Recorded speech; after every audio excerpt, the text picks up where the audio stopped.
Hello, my name is Isaiah Witzman. I'm 15 years old, and this is my second speech. It is currently September 16th, 2020. It is also 11:30 a.m. This speech I'll be speaking of the outdoors, why I like them, things like that. I've always been able to be outside more in general. I've never liked being indoors, never liked playing video games or board games I kind of like. But outdoors have always had a special place for me because I like observing animals and exploring, things like that. It was always very fun for me to do.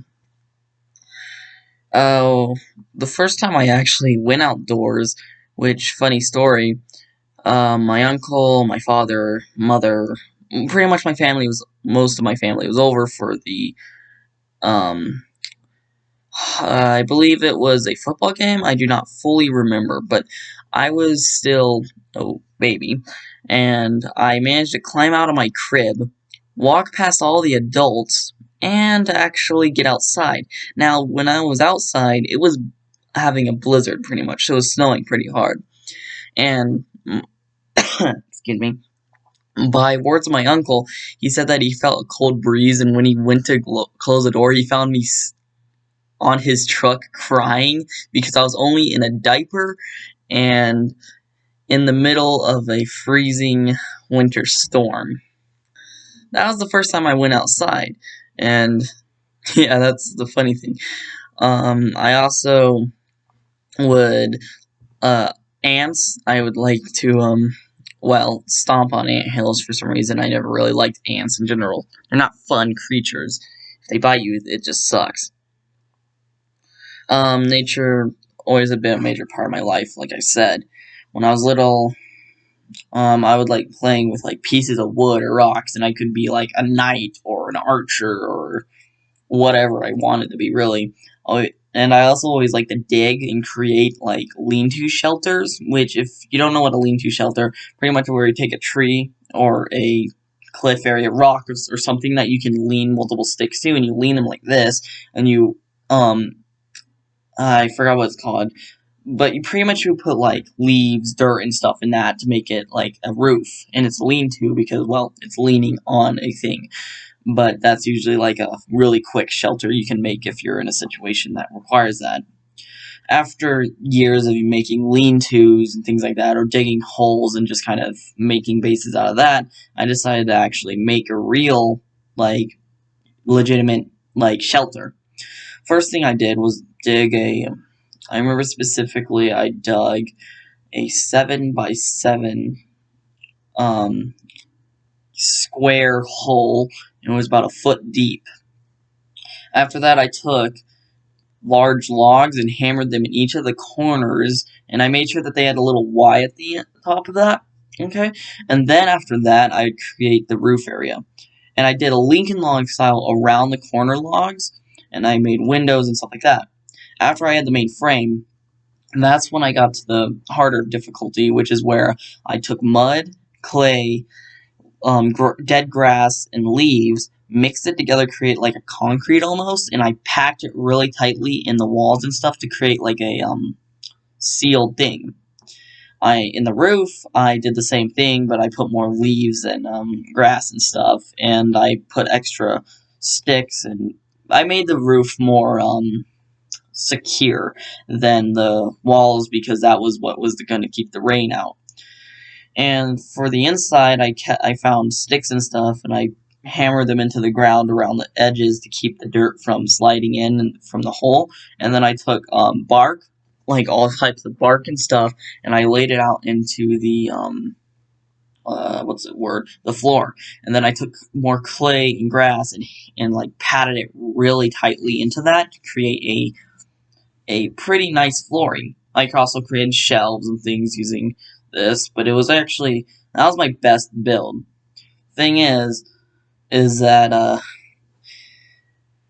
I messed up and I managed to accidentally break one of the main supports of the building and it collapsed, which, to tell you the truth, annoyed me greatly, but mostly for the fact that, well, I just it took me days to create this because I had to find enough clay and mud and things like that to create the, I'm going to call it makeshift concrete because that's kind of what it was.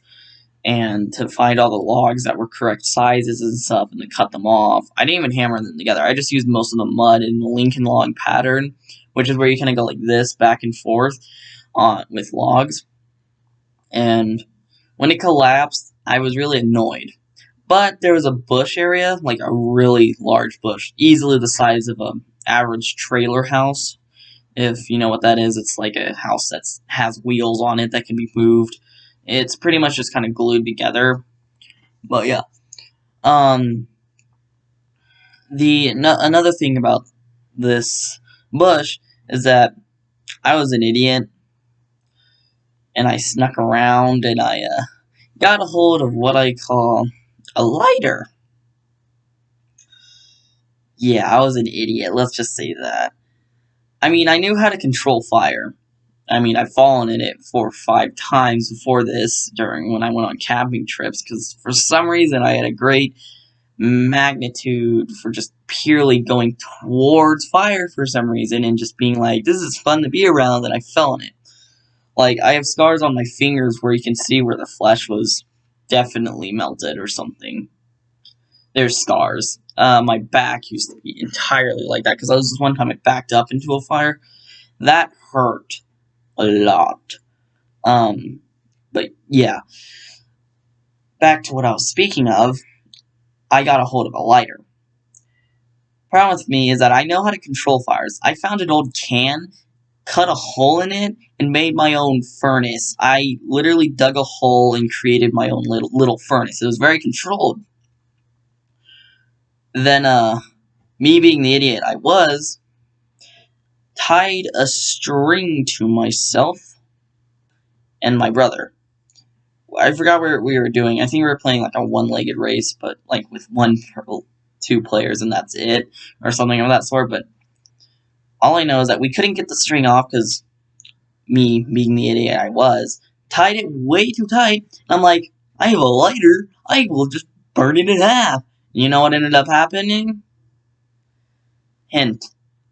My brother ran, lost the fire in the tall, dry grass around the bush, and, yeah, burnt all that grass down like it was nothing. I took out the fire as fast as I could, but I really honestly had a freak out. I don't know why I didn't expect this to happen, because it was my fault, and I thought it was a good idea to play with fire after falling in it multiple times and knowing the pain of getting seared by it. You'd think that I'd stay away from it. Well, I guess not. And after all the grass burned down, I mean, there was upsides to that burning down. New grass grew because all that dead grass was holding everything hostage at that moment, but I almost burnt down my own house because I was being an idiot and, sneaking around. Stupid. But, yeah, well, that's kind of my story of the outdoors. It was going to originally be about my love about it, but it kind of just turned into a story of my failure with fire and things like that, and turned into me giving you a lesson on how to build a house, I guess. I don't know. Anyways, thank you for listening to the speech, and, yeah, bye.